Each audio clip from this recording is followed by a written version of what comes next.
ಉಡುಪಿಯ ಶ್ರೀಕೃಷ್ಣ ಮಠದ ಪರ್ಯಾಯ ಪೀಠಾರೋಹಣಗೈಯಲ್ಲಿರುವ ಶ್ರೀ ವಿದ್ಯಾಸಾಗರ ತೀರ್ಥ ಸ್ವಾಮೀಜಿಯವರಿಗೆ ಶರಣ ಶ್ರೀ ಮಹಾಗಣಪತಿ ದೇವಸ್ಥಾನದ ಪ್ರಾಂಗಣದಲ್ಲಿ ನಿನ್ನೆ ಪೌರ ಸನ್ಮಾನ ಕಾರ್ಯಕ್ರಮ ಆಯೋಜನೆ ಮಾಡಲಾಗಿತ್ತು.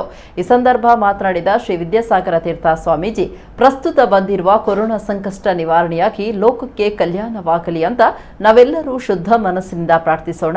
ಪರಿಶುದ್ಧ ಮನಸ್ಸು ಮತ್ತು ಭಕ್ತಿಗೆ ಭಗವಂತನ ಸ್ಪಂದನೆ ಸದಾ ಇರುತ್ತೆ. ಎಲ್ಲರೂ ಪ್ರೀತಿಯಿಂದ ಹಾಗೂ ಲೋಕ ಕಲ್ಯಾಣದ ನಿರೀಕ್ಷೆ ತುಂಬಿರುವ ಸನ್ಮಾನ ನೀಡಿದ್ದೀರಿ. ಅದರಿಂದಾಗಿ ನನಗೆ ಭರವಸೆ ಮೂಡಿದೆ. ಒಬ್ಬೊಬ್ಬನಿಗೆ ವ್ಯಕ್ತಿಗತವಾಗಿ ಬರುವ ಆಪತ್ತು ತೊಲಗಿಸುವುದು ಸುಲಭ, ಆದರೆ ಇದು ಲೋಕಕ್ಕೆ ತಗುಲಿರುವ ಕಂಟಕ. ಇದನ್ನು ತೊಲಗಿಸುವುದು ಸುಲಭವಲ್ಲ. ಆದರೆ ಪರಮಾತ್ಮನ ಏಕಾಂತ ಭಕ್ತರೆನಿಸಿಕೊಂಡ ಮಧ್ಯರು ವಾದಿರಾಜರಿಗೆ ಅದು ಸಾಧ್ಯ. ನಾನು ಶುದ್ಧ ಮನಸ್ಸಿನಿಂದ ಇದನ್ನು ಅವರಿಗೆ ಅರ್ಪಿಸುತ್ತೇನೆ. ಅದು ಅವರ ಚಿತ್ತಕ್ಕೆ ಬರಲಿ. ಆ ಮೂಲಕ ಎಲ್ಲರ ಇಷ್ಟಾರ್ಥ ಸಿದ್ಧಿಯಾಗಲಿ ಅಂತ ಆಶೀರ್ವಚನ ನೀಡಿದರು. ಕಟೀಲು ಕ್ಷೇತ್ರದ ಶ್ರೀ ಲಕ್ಷ್ಮೀನಾರಾಯಣ ಆಸ್ರಣ್ಣ ಅವರು ಮಾತನಾಡಿ, ಗುರುಗಳು ಪೂರ್ಣ ದೇವರ ಪೂಜೆ ಅನುಷ್ಠಾನ ಕರ್ತವ್ಯದಲ್ಲೇ ಇರುವವರು. ತ್ಯಾಗಿಯಾಗಿ, ಸನ್ಯಾಸಿಯಾಗಿ, ಆದರ್ಶಪ್ರಾಯರಾಗಿ ಮತ್ತು ಅಪೇಕ್ಷೆ ಯಾವುದೂ ಇಲ್ಲದೆ ಕೃಷ್ಣನ ಕುರಿತ ಆಲೋಚನೆ ಮಾತ್ರ ಮಾಡುವ ಮೂಲಕ ಆದರ್ಶಪ್ರಾಯರು.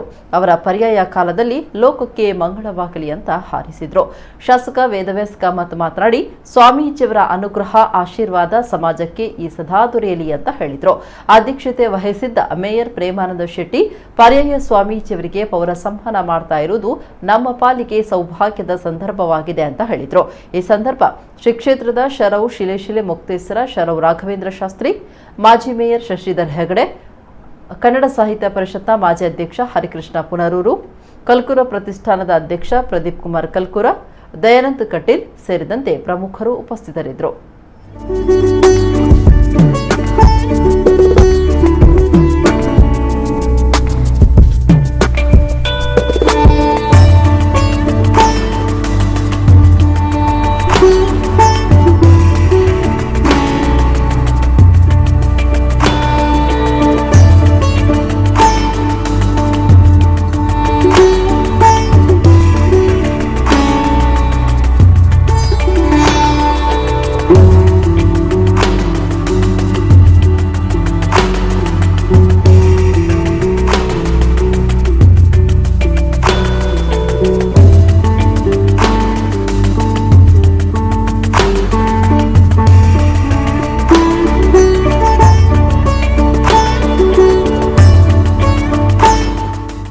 ಶಕಪುರುಷರಿದ್ದರೆ ಮಾತ್ರ ಅವರಿಗೆ ಕಾಲ ಒಂದು ಗತಿಯ ವೈಚಿತ್ರ್ಯವನ್ನು ಮೀರಲಿಕ್ಕಾಗುತ್ತೆ. ಶಕಪುರುಷ ಶಕ್ತನಾದ ಪುರುಷ ಕಾಲದಲ್ಲಿ ಬರ್ತಕ್ಕಂತಹ ಯಾವುದೇ ವಿಷಮ ಸ್ಥಿತಿಯನ್ನು ಕೂಡ ಮೀರಿ ಒಳ್ಳೆಯ ಧರ್ಮ ಮಾರ್ಗದಲ್ಲಿ ನಡೀಲಿಕ್ಕೆ ಶಕ್ತಿಯಾಗುವುದು ಶಕ್ತಿ ಇರುವುದು ಶಕಪುರುಷರಿಗೆ ಮಾತ್ರ. ಅದು ವಿಕ್ರಮ ಶಕ ಮತ್ತೆಂಥದ್ದು ಯುಧಿಷ್ಠಿರ ಶಕ, ಇವರು ಶಕಪುರುಷರು. ಇವರಿಗೆ ಅಂತಹ ಸಾಮರ್ಥ್ಯ ಇತ್ತು. ನಮ್ಮ ಗುರುಗಳಾದಂಥ ಮಧ್ವಾಚಾರ್ಯರು ಅವರು ಕೂಡ ಶಕಪುರುಷರು. ಖಂಡಿತವಾಗಿ ಅವರ ಒಂದು ಪ್ರಾರ್ಥನೆಯಿಂದ, ಅವರ ಒಂದು ಅನುಗ್ರಹದಿಂದ ಈ ಕಲ್ಯಾಣ ಕಾರ್ಯ ಆಗಲಿಕ್ಕೆ ಇದೆ ಅಂತ ಹೇಳ್ತಕ್ಕಂಥ ಒಂದು ಭರವಸೆ ನನಗೆ ಇದೆ. ಖಂಡಿತವಾಗಿ ಆಗಬೇಕು, ಲೋಕಕ್ಕೆ ಕ್ಷೇಮ ಆಗಬೇಕು ಅಂತ ಹೇಳ್ತಕ್ಕಂಥ ಒಂದು ಪ್ರಾರ್ಥನೆಯನ್ನು ನಾನು ಶುದ್ಧ ಮನಸ್ಸಿನಿಂದ ಇದರಲ್ಲಿ ಮಾಡ್ತೇನೆ. ವರ್ಷದ ಮೊದಲು ಹೊರಡಬೇಕಾದಂತಹ ತೀರ್ಥಯಾತ್ರೆಯ ಈ ಕ್ರಮವನ್ನು ಕೇವಲ ಕೆಲವೇ ದಿವಸಗಳಿಗೆ ಮಾತ್ರ ಸೀಮಿತವಾಗಿಟ್ಟು ಅಗತ್ಯ ಇದ್ದಲ್ಲಿಗೆ ಮಾತ್ರ ಬರ್ತೇವೆ. ಬಹುಶಃ ಇಲ್ಲಿ ಮಂಗಳೂರಿನ ಜನತೆಗೆ ಆಶೀರ್ವದಿಸಬೇಕು ಅಂತ ಎಂಬ ಕೃಷ್ಣ ಅವರಿಗೆ ಪ್ರೇರಣೆ ಕೊಟ್ಟು ಅವರು ಈ ಕಾರ್ಯಕ್ರಮಕ್ಕೆ ಬಂದರು. ಇಲ್ಲದೆ ಇಂತಹ ಕಾರ್ಯಕ್ರಮ ಅವರನ್ನು ವಿಶೇಷವಾಗಿ ಅಪೇಕ್ಷಿಸುವುದಿಲ್ಲ.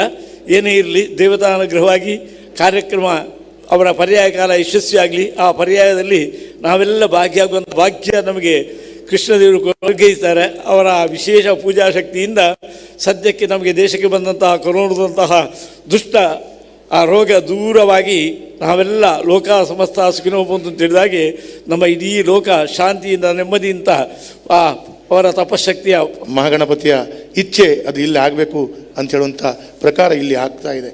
ಹಾಗಾಗಿ ಮುಂದಿನ 2 ವರ್ಷದ ಈ ಪೀಠಾರೋಹಣದ ಪರ್ಯಾಯ ಉತ್ಸವಗಳು ಯಶಸ್ವಿಯಿಂದ ಜರುಗಲಿ.